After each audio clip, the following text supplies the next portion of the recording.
An elegy upon that honourable and renowned knight Sir Philip Sidney, who was untimely slain at the siege of Zutphen, Anno, 1586. By Anne Bradstreet. When England did enjoy her halcyon days, her noble Sidney wore the crown of bays, as well an honour to our British land, as she that swayed the sceptre with her hand. Mars and Minerva did in one agree, of arms and arts he should a pattern be. Calliope with Terpsichore did sing, of Poesie, and of musick, he was king. His Rhetorick struck Polimina dead, his Eloquence made Mercury wax red. His Logick from Euterpe won the crown, more worth was his than Clio could set down. Thalia and Melpomene say truth, witness Arcadia penned in his youth. Are not his tragic comedies so acted, as if your ninefold wit had been compacted to show the world? They never saw before that this one volume should exhaust your store. His wiser days condemned his witty works, who knows the spells that in his rhetoric lurks? But some infatuate fools soon caught therein. Fond Cupid's dame had never such a gin, which makes severer eyes but slight that story, and men of morose minds envy his glory. But he's a beetlehead that can't descry a world of wealth within that rubbish lie, and doth his name, his work, his honour wrong. The brave refiner of our British tongue, that sees not learning, valour and morality, justice, friendship, and kind hospitality, yea and divinity within his book, such were prejudicate, and did not look. In all records his name I ever see put with an epithet of dignity, which shows his worth was great, his honour such, the love his country ought him, was as much. Then let none disallow of these my strains, whilst English blood yet runs within my veins. O brave Achilles, I wish some Homer would engrave in marble, with characters of gold, the valiant feats thou didst on Flanders coast, which at this day fair Belgium may boast. The more I say, the more thy worth I stain, thy fame and praise is far beyond my strain.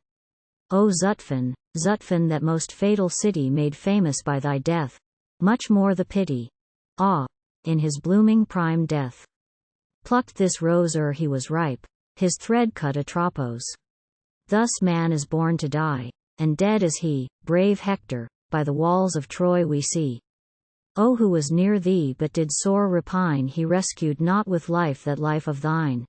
But yet impartial fates this boon did give, though Sidney deed his valiant name should live, and live it doth in spite of death through fame. Thus being overcome, he overcame. Where is that envious tongue, but can afford of this our noble Scipio some good word?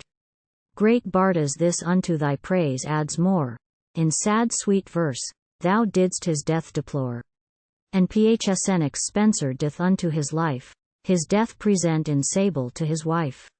Stella the fair, whose streams from conduits fell for the sad loss of her dear Astrophel.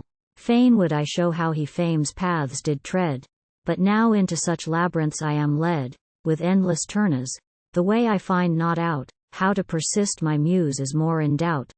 Which makes me now with Sylvester confess, but Sidney's muse can sing his worthiness.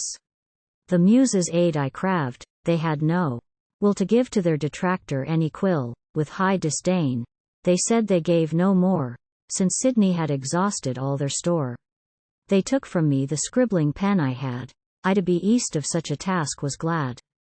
Then to revenge this wrong, themselves engage, and drove me from Parnassus in a rage. Then wonder not if I no better sped, since I the muses thus have injured. I pensive for my fault sat down, and then errata through their leave, threw me my pen, my poem to conclude.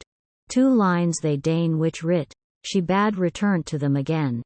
So Sidney's fame I leave to England's rolls, his bones do lie interred in stately palls. His epitaph here lies in fame under this stone, Philip and Alexander both in one. Heir to the muses, the son of Mars in truth, learning, valor, wisdom, all in virtuous youth. His praise is much, this shall suffice my pen, that Sidney died, 'mong most renowned of men.